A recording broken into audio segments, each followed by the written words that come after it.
नमस्कार बच्चों, मैं हूं आपकी बायोलॉजी मेंटर दिशा पामेचा।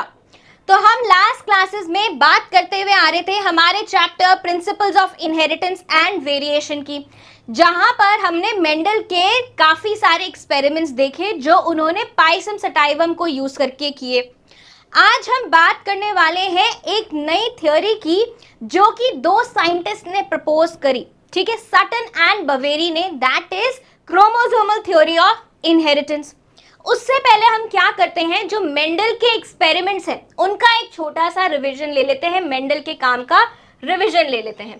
तो मेंडल जो है, मेंडल ने क्या किया, मेंडल ने अपना एक मॉडल ऑर्गेनिज्म लिया। क्या लिया? मॉडल ऑर्गेनिज्म लिया। कौन था ये मॉडल ऑर्गेनिज्म? ये था हमारा पाइसम सटाइवम। कौन था? Pisum sativum. ठीक है, इस पाइसम सटाइवम के साथ मेंडल ने दो एक्सपेरिमेंट्स किए। क्या किए? दो एक्सपेरिमेंट्स किए। एक जहां पर उन्होंने क्या पढ़ा, इनहेरिटेंस ऑफ वन जीन। ठीक है, कहा क्या पढ़ा उन्होंने? इनहेरिटेंस ऑफ वन जीन पढ़ा। और इसको इन्होंने क्या बोला? इसको इन्होंने बोला मोनोहाइब्रिड क्रॉस। क्या बोला? मोनोहाइब्रिड क्रॉस बोला। ठीक है, और दूसरा एक्सपेरिमेंट इन्होंने क्या किया, जहां पर इन्होंने पढ़ा इनहेरिटेंस ऑफ टू जीन्स। क्या पढ़ा? Inheritance of two genes. आई बात समझ में? और इसको क्या बोला?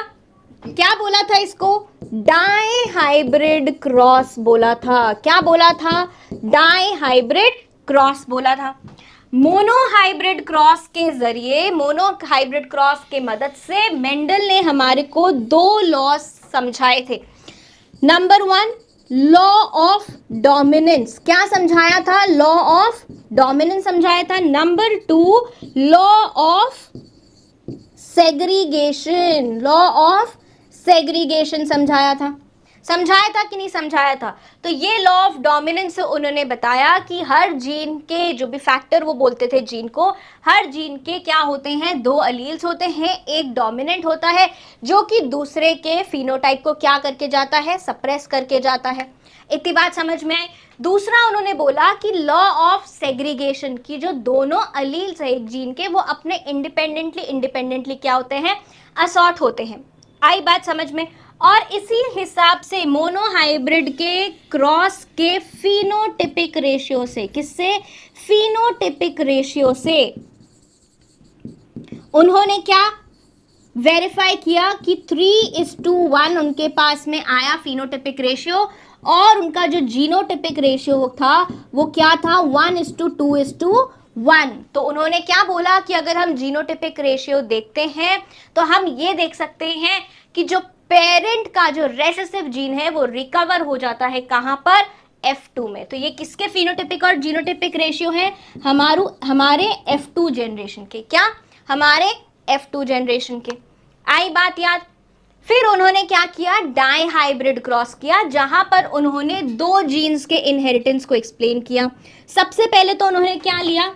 सीड शेप, सीड का शेप, और इसके साथ में दूसरा कौन सा लिया? सीड का कलर। दूसरा कौन सा लिया? सीड का कलर लिया। राइट। सीड शेप में जो राउंड शेप था वो डोमिनेंट था, और रिंकल्ड क्या था? रिसेसिव। और सीड कलर में जो येलो था वो था डोमिनेंट, और ग्रीन जो था वो क्या था? रेसेसिव था। ठीक है, फिर उन्होंने क्या किया? वही प्योर पेरेंट्स लिए, उनकी क्रॉस पॉलिनेशन करवाई, F1 जनरेशन मिली। F1 जनरेशन में सारे उनको क्या मिले? हेटेरोजाइगस पेरेंट्स मिले। क्या मिले? हेटेरोजाइगस पेरेंट्स मिले। ठीक है, ऐसे पेरेंट्स मिले थे। फिर उन्होंने क्या करवाया? इनमें सेल्फिंग करवाई, ये F1 जनरेशन थी। और उनको F2 में फिर क्या फिनोटिपिक रेशियो मिला? 9:3:3:1। 9:3:3:1, जिससे उन्होंने कौन सा लॉ, जिससे उन्होंने हमारा थर्ड लॉ एक्सप्लेन किया था। कौन सा लॉ एक्सप्लेन किया था? हमारा लॉ ऑफ इंडिपेंडेंट असॉर्टमेंट। कौन सा?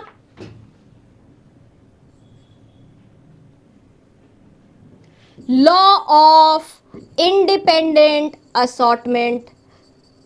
आई बात याद में, उन्होंने क्या बोला, उन्होंने ये बोला कि एक पेयर ऑफ जीन दूसरे पेयर ऑफ जीन को इंडिपेंडेंटली असॉर्ट करने से नहीं रोकता, या फिर एक पेयर ऑफ जीन दूसरे पेयर को इन्फ्लुएंस नहीं करता है। इसी को उन्होंने क्या बोला, लॉ ऑफ इंडिपेंडेंट असॉर्टमेंट। तभी तो हमारे पास में 4 गमीट्स बने थे of different genotypes, of different genotype, और हर गमीट की क्या फ्रीक्वेंसी थी, 1/4 फ्रीक्वेंसी या फिर 25% फ्रीक्वेंसी। तो अपने इन सभी एक्सपेरिमेंट्स के मदद से हमारे जो मेंडल थे उन्होंने 3 लॉज ऑफ इनहेरिटेंस दिए, 3 प्रिंसिपल्स ऑफ इनहेरिटेंस दिए, law of dominance, law of segregation and law of independent assortment. तो मेंडल ने तो अपना अच्छा खासा पूरा एक सेटअप बना के रखा था, लेकिन इनका जो ये काम है ना, ये पब्लिश नहीं हो पाया, ये पब्लिसाइज नहीं हो पाया, लोगों तक पहुंच नहीं पाया, राइट। अब इसके भी काफी सारे रीजंस थे, तो रीजंस देख लेते हैं कि क्या ऐसे रीजंस रहे होंगे उस टाइम जिस वजह से मेंडल का इतना बढ़िया काम क्या नहीं हो पाया, पब्लिसाइज नहीं हो पाया। आइए रीजंस देखते हैं। तो रीजन में सबसे पहला रीजन आपको क्या लगता है कि काम ज्यादा दूर तक पहुंच नहीं पाया, क्या हो सकता है फर्स्ट रीजन? आज आपको ये पता चल जाता है कि अमेरिका में कौन सा लॉ लगा है, या फिर हमारे पास में इंडिया में कौन सा लॉ लगा है, यहाँ पर क्या हो रहा है, वहाँ पर क्या हो रहा है, उस कंट्री में क्या हो रहा है, या फिर कहीं कोई नई बिल्डिंग बनी है, कुछ बना है, तो क्या कैसे ये सब चीज़ें आपको पता लगती हैं? क्योंकि हमारे पास जो कम्युनिकेशन के मीन्स हैं वो बहुत ही अच्छे हो गए, जो हमारा कम्युनिकेशन है वो काफ़ी अच्छा हो गया। अब उस टाइम मेंडल के पास में तो फेसबुक, ट्विटर, मैसेंजर, व्हाट्सएप तो नहीं होता था, इंस्टाग्राम नहीं होता था, तो मेंडल को क्या, मेंडल अपने काम को क्या नहीं कर पाए, प्रोपगेट नहीं कर पाए। तो जो एक सबसे बड़ा रीज़न उस टाइम रहा मेंडल के काम को पब्लिसाइज ना होने का कारण क्या था, that communication was not easy. क्या नहीं ईजी था, कम्युनिकेशन वॉज नॉट ईजी, तो इसलिए उनका काम क्या नहीं हुआ, पब्लिसाइज नहीं हुआ और लोगों तक पता नहीं चला। ठीक है, पहला रीजन तो ये था। दूसरा रीजन ये था कि मेंडल ने क्या बोला था, मेंडल ने बोला कि जो जीन्स हैं हमारे, क्या है, जो हमारे जीन्स हैं वो स्टेबल है एंड डिस्क्रीट यूनिट्स हैं। क्या है, स्टेबल हैं एंड डिस्क्रीट यूनिट्स हैं, जो कि क्या करके जाते हैं, ट्रेट्स को एक्सप्रेस करके जाते हैं, जिनका काम क्या होता है, एक्सप्रेशन ऑफ ट्रेट्स। और ये जो एक्सप्रेशन होता है ट्रेट्स का, ये क्या करके जाता है, कंट्रोल करके जाता है हमारा फिनोटाइप। कंट्रोल क्या करके जाता है, फिनोटाइप करके जाता है।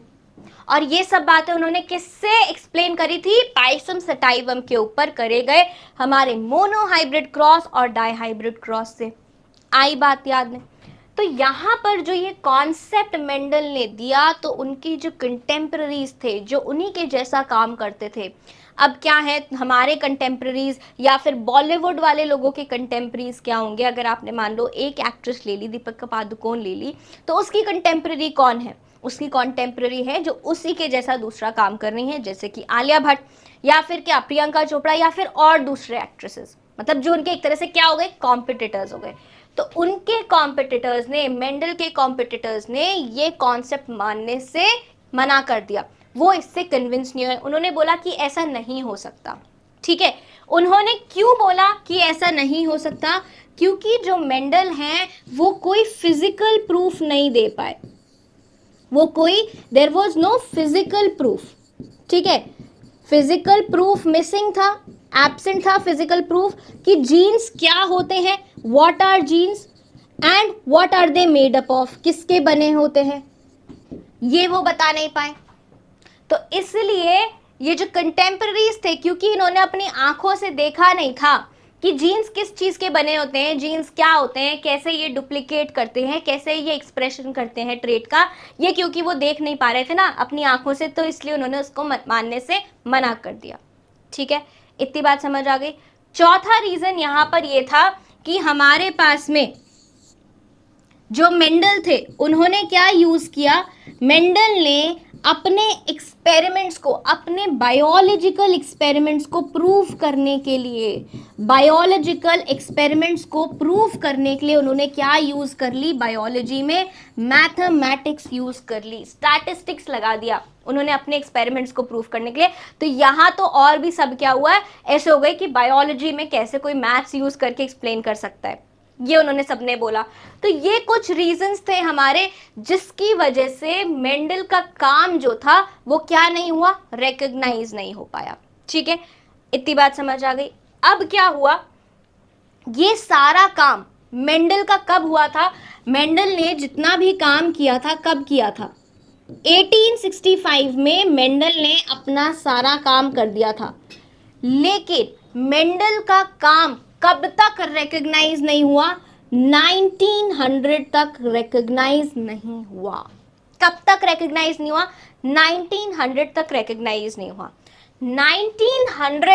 1900 में फिर 3 साइंटिस्ट आए। क्या आए, 3 साइंटिस्ट आए। ठीक है, एक कौन थे, हमारे ह्यूगो डी व्रीज। कौन थे, ह्यूगो डी व्रीज थे, जिनके बारे में आप कहाँ पढ़ेंगे, एवोल्यूशन में पढ़ेंगे। ठीक है, एक थे हमारे कौन, कॉरेंस, एक कॉरेंस थे और एक थे हमारे शर्माक।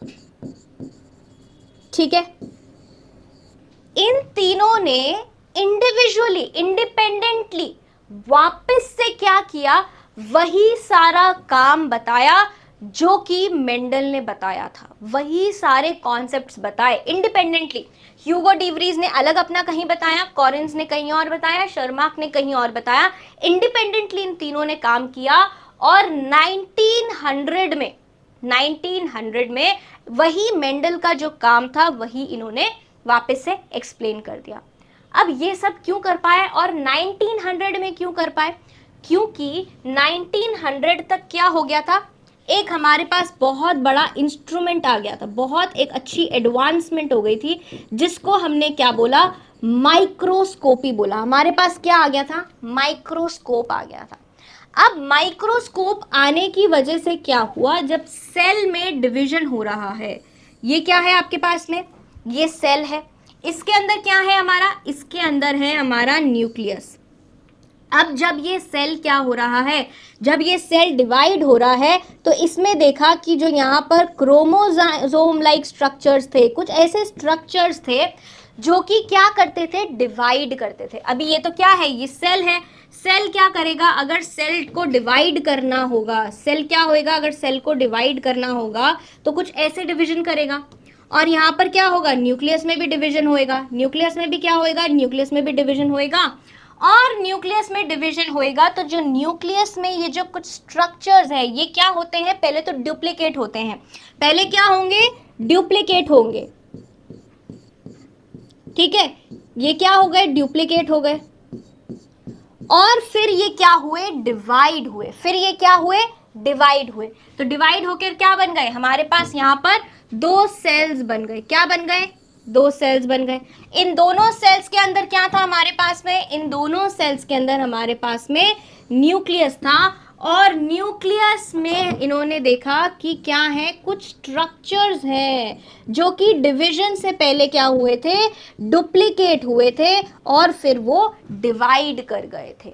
ये सारा प्रोसेस कैसे देखा गया, माइक्रोस्कोपी की मदद से, माइक्रोस्कोप के मदद से देखा गया। तो माइक्रोस्कोप क्या था, माइक्रोस्कोप वाज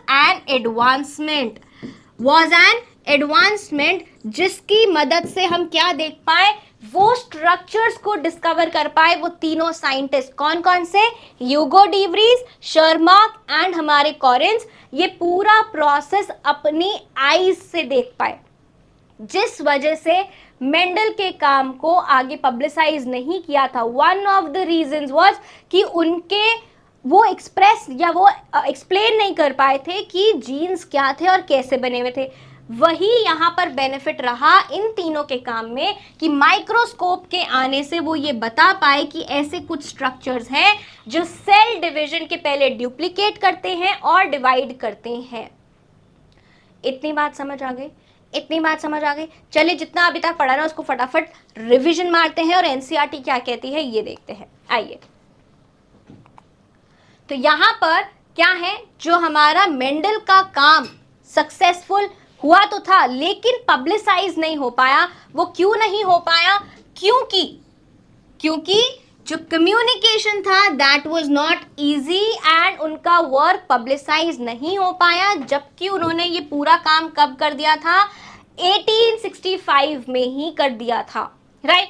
उसके बाद में जो उनका कॉन्सेप्ट था कि जीन स्टेबल है, डिस्क्रीट है, ट्रेट्स के एक्सप्रेशंस के लिए रिस्पॉन्सिबल है और एक्सप्रेशन ऑफ ट्रेट्स हमारे फिनोटाइप को कंट्रोल करके जाता है, ये एक्सेप्ट नहीं किया किन्होंने? उनके कंटेम्प्रेरीज ने। तीसरा रीजन क्या था कि उन्होंने बायोलॉजी में क्या यूज कर ली? Use of mathematics to explain biological phenomena and that was totally new and unacceptable to many biologists. आई बात समझ में? उसके बाद में लास्टली ये था कि जो मेंडल थे वो कोई भी फिजिकल प्रूफ नहीं दे पाए थे कि जो हमारे फैक्टर्स हैं या जो जीन्स हैं वो कैसे एग्जिस्ट करते हैं, क्या होते हैं या फिर किसके बने हुए होते हैं। तो 1865 में उन्होंने काम तो कर दिया लेकिन इन सारे रीजंस की वजह से उनका काम क्या नहीं हो पाया? पब्लिसाइज नहीं हो पाया।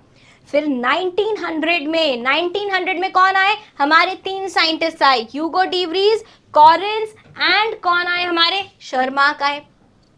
इन तीनों ने मेंडल के काम को रीडिस्कवर किया। इन्होंने क्या किया? अपना अपना काम किया, अलग अलग जगह पे किया, साथ में नहीं काम किया, अलग अलग जगह पे 1900 में इन्होंने काम किया और वही जो मेंडल कह के गए थे उसी को इन्होंने क्या किया? रीडिस्कवर किया। इतनी बात समझ आई? ये क्यों कर पाए इसका हमने अभी स्टोरी जानी, क्योंकि क्या आ गई थी? माइक्रोस्कोपी आ गई थी, जिसकी वजह से सेल डिवीजन को ये अपनी आईज से देख पाए। ठीक है, स्ट्रक्चर्स देखिए उन्होंने। सेल डिवीजन होने से पहले उन्होंने सेल में न्यूक्लियस के अंदर कुछ ऐसे स्ट्रक्चर्स देखे जो कि डबल करते थे और डिवाइड होते थे न्यूक्लियस के अंदर। किससे पहले? सेल डिवीजन के पहले। एंड उन्होंने उसको क्या नाम दिया? वो जो स्ट्रक्चर्स हमने बनाए थे, वो जो क्या बनाए थे हमने? स्ट्रक्चर्स हमने बनाए थे न्यूक्लियस के अंदर जो क्या कर रहे थे? डिवाइड कर रहे थे। जो क्या कर रहे थे? डिवाइड, पहले डुप्लीकेट करे फिर डिवाइड करे। इन स्ट्रक्चर्स को उन्होंने क्या बोला? इन स्ट्रक्चर्स को उन्होंने बोला क्रोमोसोम्स। और क्रोमोसोम्स को उन्होंने क्या किया? ऑब्जर्व किया एज कलर्ड बॉडीज। क्यों कलर्ड बॉडीज? क्योंकि हम क्या करते हैं, जब भी कोई स्लाइड बनाते हैं या सेल्स को हमारे को अगर ऑब्जर्व करना होता है तो हम क्या कर देते हैं? सेल्स ऐसे तो हमारे को नेकेड आइज से दिखेंगे नहीं, राइट। तो सेल्स को माइक्रोस्कोप के अंदर देखने से पहले हम उनको क्या देते हैं? उनको स्टेन देते हैं, ताकि उनकी जो सेल्स हैं वो स्टेन को, पर्टिकुलर कलर के स्टेन को पिकअप कर ले और जो उनके अंदर एंटिटीज हैं, क्रोमोसोम्स जो है, वो भी उस कलर को पिकअप कर लें और फिर माइक्रोस्कोप के अंदर उनको वो कलर्ड बॉडीज की तरह जो क्रोमोसोम्स थे वो नजर आए। क्योंकि उन्होंने क्या कर दिया था? स्टेनिंग कर दिया था। क्या कर दिया था? स्टेनिंग कर दिया था। अब 1902 में हमारे पास में 2 साइंटिस्ट आए। कहाँ आए? 1902 में हमारे पास में 2 साइंटिस्ट आए जिन्होंने क्या बोला? Walter Sutton and Theodore Boveri. उन्होंने क्या बोला? उन्होंने बोला कि ये जो क्रोमोसोमल थ्योरी है, जो क्या है? क्रोमोसोमल थ्योरी है कि क्रोमोसोम्स होते हैं, उनके ऊपर जीन्स होते हैं और क्रोमोसोम्स जो होते हैं वो डिवाइड करते हैं, डबल होते हैं डिवीजन के पहले। इस थ्योरी को उन्होंने किससे एक्सप्लेन किया या किससे जोड़ दिया? उन्होंने मेंडल के लॉज से जोड़ दिया। ठीक है, तो क्या हुआ यहाँ पे कि क्रोमोसोम मूवमेंट देखा गया मियोसिस के टाइम में, राइट। मियोसिस जब हुआ, जब गमीट्स बनने लगे तो माइक्रोस्कोप से किसको देखा गया? क्रोमोसोम के मूवमेंट को देखा गया। तो यहाँ पर वॉल्टर सटन ने और थियोडोर बवेरी ने क्या नोटिस किया? क्रोमोसोम्स का बिहेवियर नोटिस किया। क्या नोटिस किया? क्रोमोसोम का बिहेवियर नोटिस किया। उन्होंने ये नोटिस किया कि जो हमारे क्रोमोसोम्स हैं, जो हमारे क्रोमोसोम्स हैं वो भी क्या कर रहे हैं? क्रोमोसोम्स भी डिवीजन होने के पहले क्या करते हैं? डबल करते हैं और फिर क्या होते हैं? डिवाइड होते हैं। ठीक है, क्रोमोसोम्स भी कैसे होते हैं? पेयर में होते हैं और इंडिपेंडेंटली सेग्रीगेट करते हैं। कैसे करते हैं? इंडिपेंडेंटली सेग्रीगेट करते हैं। ठीक है, इन लॉज को उन्होंने किसके साथ में पैरेलल रख दिया? मेंडल के लॉज के साथ में। मेंडल क्या बोल के गया था कि जीन्स हैं, जीन्स के क्या होते हैं? दो अलील्स होते हैं, वो इंडिपेंडेंटली क्या करते हैं? पहले तो पेयर में प्रेजेंट होते हैं और इंडिपेंडेंटली सेग्रीगेट करते हैं, और हर गमीट में क्या जाता है? एक एक जाता है, पेयर का एक एक अलील क्या जाएगा? इंडिविजुअल गमीट्स में जाएगा। इसी कॉन्सेप्ट को उन्होंने किसके साथ में पैरेलली रख दिया? हमारे क्रोमोसोम थ्योरी के साथ में रख दिया। ठीक है, तो यहां पर क्या हुआ? क्रोमोसोम का जो बिहेवियर था, chromosomal behaviour was parallel to the behaviour of genes and it was used to explain the chromosome movement. और इसी से उन्होंने किसको एक्सप्लेन कर दिया? मेंडल के लॉज को एक्सप्लेन कर दिया। इतनी बात आई समझ में? इतनी बात आई समझ में? और जब इन्होंने इनको साथ में रखा तो इन्होंने कुछ कंक्लूजन्स दिए। वॉल्टर एंड सटन ने क्या दिए? कुछ कंक्लूजन्स दिए। क्या कंक्लूजन्स दिए? कि जो क्रोमोसोम्स है और जो जीन्स हैं वो कैसे अकर करते हैं? पेयर में अकर करते हैं। आओ एक एक बात को हम यहाँ पर देखेंगे कैसे। जब हम क्या देखते हैं? जब हम एक सेल देखते हैं, जब हम एक सेल देखते हैं और इस सेल के अंदर हमारा क्या होता है? न्यूक्लियस होता है। ठीक है, हम क्या बोलते हैं कि हम ह्यूमंस में कितने क्रोमोसोम्स होते हैं? 46 क्रोमोसोम्स होते हैं। क्या होते हैं? 46 क्रोमोसोम्स होते हैं। ठीक है, और 46 क्रोमोसोम्स को हम कितना पेयर बोलते हैं? 23 पेयर्स बोलते हैं। कितने पेयर्स बोलते हैं? 23 पेयर्स बोलते हैं। मतलब कि हर क्रोमोसोम कैसे प्रेजेंट है? पेयर में प्रेजेंट है। एक क्रोमोसोम का यहाँ डायग्राम बनाते हैं। मान लो हमने बनाया यहाँ पे क्रोमोसोम नंबर 1 का डायग्राम। ठीक है, ये क्या हुआ? ये क्रोमोसोम नंबर 1 बना लिया, जो कि कैसे प्रेजेंट है? एक पेयर में प्रेजेंट है। ठीक है, ये क्या है? दोनों नंबर वन क्रोमोसोम है। ठीक है, क्या है ये? नंबर वन क्रोमोसोम है।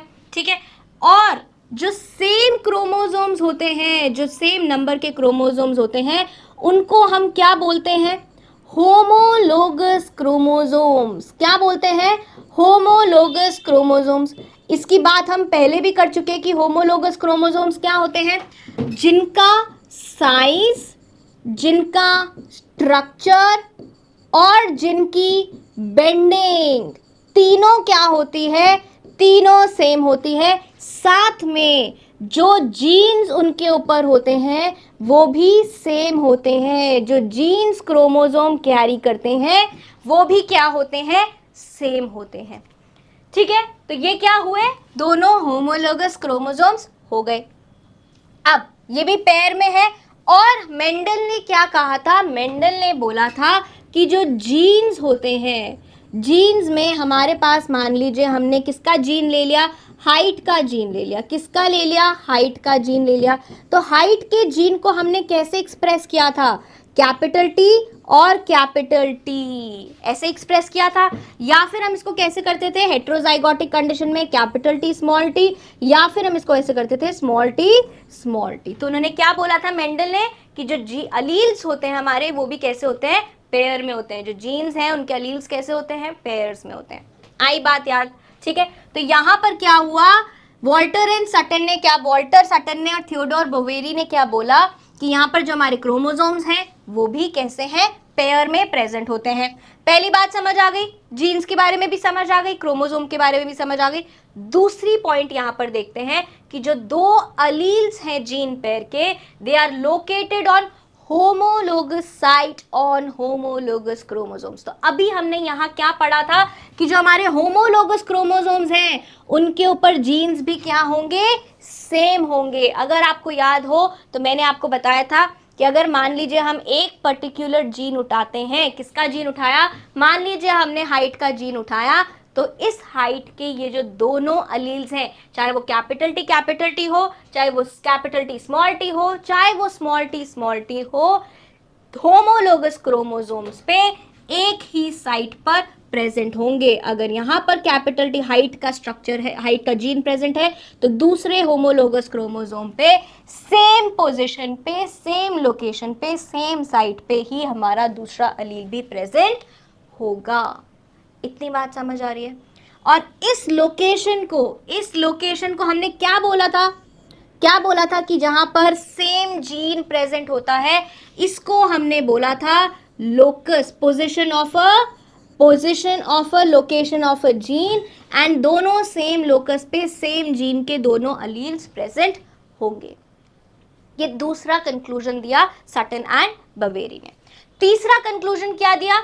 तीसरा कंक्लूजन हमारे पास था कि एनाफेज में, मियोसिस के टाइम में जो हमारे होमोलोगस क्रोमोसोम्स होते हैं वो एक दूसरे से इंडिपेंडेंटली कहाँ प्रेजेंट होते हैं? मेटाफेजिक प्लेट पे प्रेजेंट होते हैं। तो अब एक काम करते हैं, हम एक डायग्राम बनाते हैं। यहाँ पे मियोसिस हम सब ने पढ़ा था, हम सब क्लास 11 में मियोसिस पढ़ के आए थे, तो यहाँ पर हम क्या पढ़ेंगे? मियोसिस पढ़ेंगे एक बार, ठीक है। तो यहाँ पर क्या हुआ था, जब हम मियोसिस कर रहे थे तो हमारे पास अगर हम क्या देखें, प्रोफेज 1 देखें, क्या देखें? प्रोफेज अगर हम 1 देखते हैं तो हमने क्या बोला था कि न्यूक्लियस अभी डिसइंटीग्रेट हो रहा था, न्यूक्लियस क्या हो रहा था? डिसइंटीग्रेट हो रहा था, ठीक है। एंड यहाँ पर जो हमारे होमोलोगस क्रोमोसोम्स हैं उन्होंने क्या बना लिए थे? होमोलोगस क्रोमोसोम्स ने क्या बना लिया था? कियास्मेटा बना लिए थे। क्या बना लिए थे? कियास्मेटा बना लिए थे। दूसरा अगर हम होमोलोगस क्रोमोसोम यहाँ ऐसे बनाए तो ये ऐसे कुछ पड़े हुए थे, ठीक है। ये क्या कर रहे थे? ये यहाँ पे अपना जेनेटिक मटेरियल एक्सचेंज कर रहे थे और यहाँ पे क्या हो रहा था? कियास्मेटा बन रहा था, एक्स लाइक स्ट्रक्चर बन रहे थे एंड क्रॉसिंग ओवर हो रहा था। क्या हो रहा था? क्रॉसिंग ओवर हो रही थी, ठीक है। अब ये प्रोफेज से हम कहाँ आ गए? मेटाफेज पे आ गए। कहाँ आ गए? मेटाफेज पर आ गए, मेटाफेज 1 में। मेटाफेज 1 में क्या होता है? सेंट्रियोल्स बन जाते हैं। क्या बन जाते हैं? पोल्स बन जाते हैं। और पोल्स से क्या निकलती हैं? हमारी स्पिंडल फाइबर्स। क्या आते हैं? स्पिंडल फाइबर्स आते हैं। और इन स्पिंडल फाइबर्स से जुड़े हुए क्या होते हैं? हमारे ये होमोलोगस क्रोमोसोम्स होते हैं। क्या होते हैं? होमोलोगस क्रोमोसोम्स होते हैं। ये यहाँ पर ऐसे ही प्रेजेंट होते हैं, यस और नो? ये मेटाफेजिक प्लेट पे ऐसे ही प्रेजेंट होते हैं। सेंटर में क्या होती है? मेटाफेजिक प्लेट होती है। यहाँ पर ये क्या है? मेटाफेजिक प्लेट ऐसे होती है, ठीक है। अब एनाफेज जब हम आते हैं तो एनाफेज में ये होमोलोगस क्रोमोसोम्स क्या हो जाते हैं? होमोलोगस क्रोमोसोम्स हमारे सेपरेट हो जाते हैं। क्या हो जाते हैं? सेपरेट हो जाते हैं इंडिपेंडेंटली। क्या हो जाते हैं? इंडिपेंडेंटली सेपरेट हो जाते हैं। यहाँ पर हम क्या बनाएंगे? पोल्स बनाएंगे, सेंट्रियोल्स बनाएंगे, ठीक है। और ये रहे हमारे स्पिंडल फाइबर्स, ठीक है। और इसके साथ में हमारे क्या जा रहे होंगे? क्रोमोसोम्स जा रहे होंगे। कुछ ऐसे क्रोमोसोम्स जाते हैं, यहाँ से भी कुछ ऐसे क्रोमोसोम्स जाते हैं, यस और नो? यही होता है हमारे साथ में मियोसिस के अंदर। एंड फिर टीलोफेज में क्या होता है? यहाँ पर सेल का कॉन्स्ट्रिक्शन होता है और यहाँ पर क्या बन जाएंगे? हमारे पास 2 ऐसे सेल्स बन जाएंगे जिनके अंदर न्यूक्लियस में क्या हो जाएगा? सिंगल होमोलोगस क्रोमोसोम आ जाएगा। फिर इनका क्या होगा? मियोसिस 2 होगा, इक्वेशनल डिवीजन होगा, लेकिन उसमें ड्यूप्लीकेशन नहीं होगा। इनसे क्या बन जाएंगे? एन वाले हमारे हैप्लॉइड गमीट्स बन जाएंगे। यही बात कह के गया था वो। चलिए इसका एक एनसीईआरटी में हमारे पास डायग्राम दिया हुआ है, उसके हेल्प से पढ़ेंगे। आओ, तो अब जैसा कि हम यहाँ देख रहे हैं हमारा सेल कौन सी स्टेज में है? हमारा सेल G1 स्टेज में है, ठीक है। यहाँ पर G1 से ये किस में जाएगा? S में जाएगा। तो जो इसके क्रोमोसोम्स हैं वो क्या करेंगे? रेप्लिकेट करेंगे। तो क्रोमोसोम्स को नंबर दे दें 1 and 2 and 3 and 4। तो जब इन्होंने क्या किया? S में जाके ड्यूप्लीकेशन किया तो यहाँ पर क्या हो गया? ये 1 के 2 कॉपीज हो गए, 2 के 2 कॉपीज हो गए, 3 के 2 कॉपीज एंड 4 के 2 कॉपीज, ठीक है। फिर ये G2 में गए और G2 से क्या चालू हो गया? उसके बाद में मियोसिस चालू हो गया। मियोसिस में क्या आया? प्रोफेज आया, prophase, metaphase, prophase 1, metaphase 1, meiosis 1 का, और फिर क्या आ गया हमारा? मियोसिस 1 का एनाफेज। क्या आया? एनाफेज।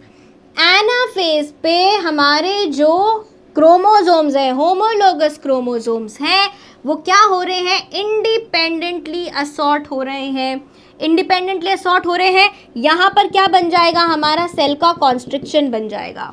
तो मियोसिस 2 में आप क्या देख रहे हैं, यहाँ पर दो अलग सेल्स बन गए। यहाँ पर क्या हुआ, 1 क्रोमोसोम किसके साथ आया, 2 के साथ में आ गया, और यहाँ पे 3 नंबर का क्रोमोसोम 4th क्रोमोसोम के साथ आ गया। जब गमीट्स बने तब भी हमारे गमीट्स हैप्लॉइड गमीट्स बने, सिंगल सिंगल सिस्टर क्रोमैटिड आई, क्या आई, सिंगल सिंगल सिस्टर क्रोमैटिड आई, लेकिन 1 के साथ में 2 आया, इधर भी 1 के साथ में 2 आया, इधर 3 के साथ में 4 आया, इधर 3 के साथ में 4 आया। सोचने वाली बात यह है कि जब हम इंडिपेंडेंट असॉर्टमेंट बोल रहे हैं तो क्या 1 4 के साथ नहीं आ सकता था, क्या 3 2 के साथ नहीं आ सकता था, बिल्कुल आ सकता था, क्योंकि ये क्या हो रहा है, क्रोमोसोम का इंडिपेंडेंट असॉर्टमेंट हो रहा है। क्या हो रहा है यहाँ पे, क्रोमोसोम का इंडिपेंडेंट असॉर्टमेंट हो रहा है। इतनी बात समझ आई। तो ये तो क्या है, प्रोबेबिलिटी 1 है, जहां पर हमारा 1 नंबर का क्रोमोसोम 2 के साथ आ रहा है और 3 नंबर का क्रोमोसोम 4 के साथ आ रहा है गमीट्स में। दूसरी प्रोबेबिलिटी क्या है, जहां पर हमारा 1 नंबर का क्रोमोसोम किसके साथ आ जाए, 4 के साथ आ जाए, और 3 नंबर का क्रोमोसोम किसके साथ आ जाए, 2 के साथ आ जाए। तो यहाँ पर देखो ये 1 क्रोमोसोम किसके साथ आ गया, 4 के साथ आ गया। यहाँ पर क्या हुआ, 3 नंबर का क्रोमोसोम 2 के साथ में आ गया। जर्म सेल्स भी कैसे बने, 1 और 4 के कॉम्बिनेशन के बने, और यहाँ पे क्या हुआ, 3 और 2 का कॉम्बिनेशन बना। So this is another probability, this is another probability जहाँ 1 आ गया 4 के साथ में और 2 किसके साथ में आ गया, 3 के साथ में आ गया। इतनी बात समझ आ रही है, इतनी बात समझ आ रही है। तो यहाँ पर क्या प्रूव हो रहा है कि जो हमारे क्रोमोसोम्स हैं वो इंडिपेंडेंटली असॉर्ट हो रहे हैं। क्या हो रहे हैं, इंडिपेंडेंटली असॉर्ट हो रहे हैं। ये बोला किसने, सटन एंड बवेरी ने। और मेंडल क्या बोल के गए थे, तो लॉ ऑफ इंडिपेंडेंट असॉर्टमेंट के हिसाब से, लॉ ऑफ इंडिपेंडेंट असॉर्टमेंट के हिसाब से जो पेयर ऑफ जीन्स है, सीड कलर और सीड शेप हमने जो देखा था, वो इंडिविजुअली बिना एक दूसरे को इन्फ्लुएंस करे असॉर्ट हो सकते हैं। इतनी बात समझ आई, इतनी बात समझ आई। इसी के साथ में और क्या बोला, वॉल्टर सटन ने एंड थियोडोर बवेरी ने, उन्होंने बोला कि जो पेयरिंग है और सेपरेशन है ऑफ पेयर ऑफ क्रोमोसोम, जो पेयर ऑफ क्रोमोसोम्स है, दैट वुड लीड टू, क्या करेगा, segregation of pair of factors they carry. आइए इसको समझते हैं। तो यहाँ पर क्या है, ये मान लीजिए हमारा एक सेल है और सेल के अंदर न्यूक्लियस, और न्यूक्लियस के अंदर क्या है, हमारे क्रोमोसोम्स हैं, ठीक है। तो ये क्या है, समझ लो कि ये हमारे होमोलोगस क्रोमोसोम्स के पेयर है। ये क्या है, होमोलोगस क्रोमोसोम्स के पेयर है। अब ये कह के गए कि जब होमोलोगस क्रोमोसोम्स के पेयर सेग्रीगेट होंगे तो इनके ऊपर जो जीन्स हैं वो भी सेग्रीगेट होंगे। बिल्कुल सही बात बोल के गए। कैसे, क्योंकि इन क्रोमोसोम्स के ऊपर क्या होंगे, जीन्स होंगे। मान लीजिए ये नंबर 1 के क्रोमोसोम है, दोनों नंबर 1 के होमोलोगस क्रोमोसोम्स हैं। क्या है, होमोलोगस क्रोमोसोम, सबको पता है होमोलोगस क्रोमोसोम्स क्या होते हैं, राइट। अब इन होमोलोगस क्रोमोसोम्स के ऊपर हाइट के क्या बैठे हैं, जीन बैठे हैं। इसके ऊपर टी है, ये स्मॉल टी है, ये स्मॉल टी है, ठीक है। क्या हुआ यहाँ पर हमारे पास हुआ मियोसिस 1। क्या हुआ, मियोसिस 1 कर दिया हमने, ठीक है। अब मियोसिस 1 हुआ तो यहाँ पर क्या बन जाएंगे, 2 एन सेल्स बन जाएंगे। क्या बन जाएंगे, 2 एन सेल्स बन जाएंगे। एक में एक पेयर, एक होमोलोगस क्रोमोसोम्स और दूसरे में दूसरा होमोलोगस क्रोमोसोम। आई बात समझ में। यहाँ पर कौन चला गया, कैपिटल टी वाला चला गया। यहाँ पर कौन चला गया, स्मॉल टी वाला चला गया। अब क्या होगा, मियोसिस 2 होगा। क्या होगा, मियोसिस 2 होगा, ठीक है। मियोसिस 2 में क्या होएगा, 4 गमीट सेल्स बनेंगे, 1 2 3 एंड 4, ठीक है। 4 गमीट सेल्स बने। 4 गमीट सेल्स में क्या होगा, ये सिस्टर क्रोमैटिड्स अब सेपरेट हो जाएंगी। सिस्टर क्रोमैटिड्स अब सेपरेट हो जाएंगी। कहाँ पर, एनाफेज 2 में। कहाँ पर, एनाफेज 2 में। तो यहाँ पर चले गए कैपिटल टी, यहाँ चले गए स्मॉल टी।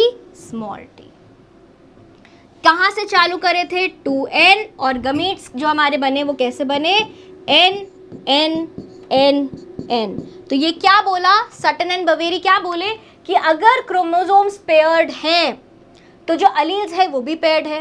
अगर क्रोमोसोम्स को सेग्रीगेट करा जाए तो उनके ऊपर जो अलील्स बैठे हैं वो भी सेग्रीगेट हो जाएंगे। क्रोमोसोम सेग्रीगेट होंगे तो अलील्स भी सेग्रीगेट होंगे। ये किसने एक्सप्लेन किया, सटन एंड बवेरी एक्सप्लेन करके गए। इतनी स्टेटमेंट आपको समझ आ रही है।